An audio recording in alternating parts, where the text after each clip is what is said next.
It's Winnie the Pooh's favorite treat. It's sweet and sticky.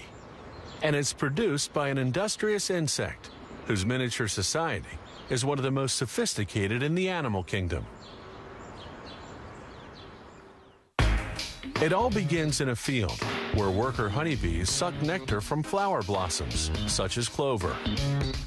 They store it in their honey sac, then return to the hive where other worker bees suck it out and chew it, breaking down the nectar's complex sugars into two simple sugars called glucose and fructose.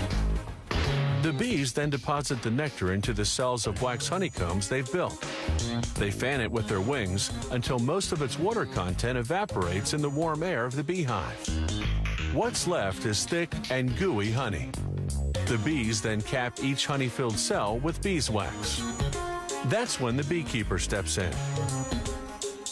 Bees will sting if taken by surprise, so the beekeeper sprays the hive with smoke from burning pine needles, a scented warning that foreigners are about to enter the hive. Inside the hive are wooden frames hanging side by side, each holding a honeycomb. A hive can house hundreds of thousands of bees, all descendants of the prolific grand poobah of beedom, the queen bee. She's the big one in the middle.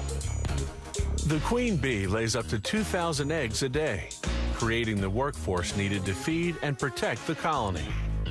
But the beekeeper tricks the colony's defenders. He replaces the hive's cover with a device called a bee escape that smells like cherries.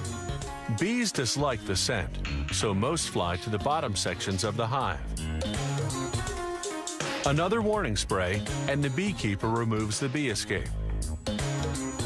Now he can escape with the honeycombs.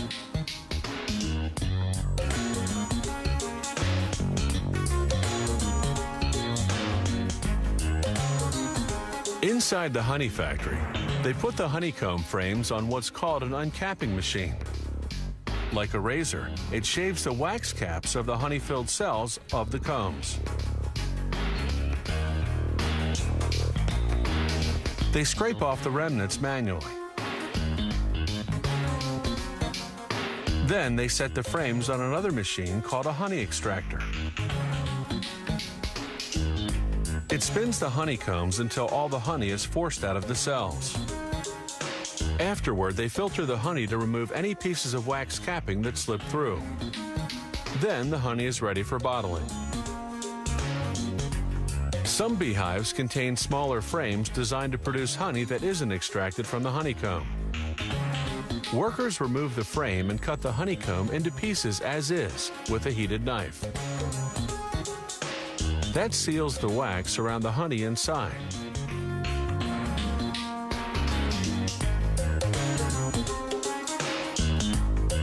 You eat it, wax and all.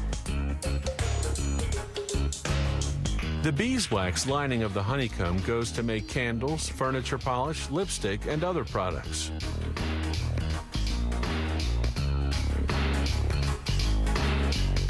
When producers have more liquid honey than they can sell, they simply let it granulate, develop sugar crystals, and turn hard and white. Then, when the orders come in, they return it to its original liquid form by heating it to 130 degrees. They vacuum clean the jars.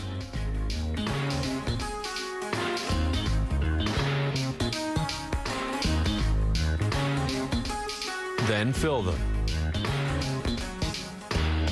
One beehive can yield up to 7 pounds of honey in a single day. That's much more than the bees need for themselves. The surplus is what we end up eating.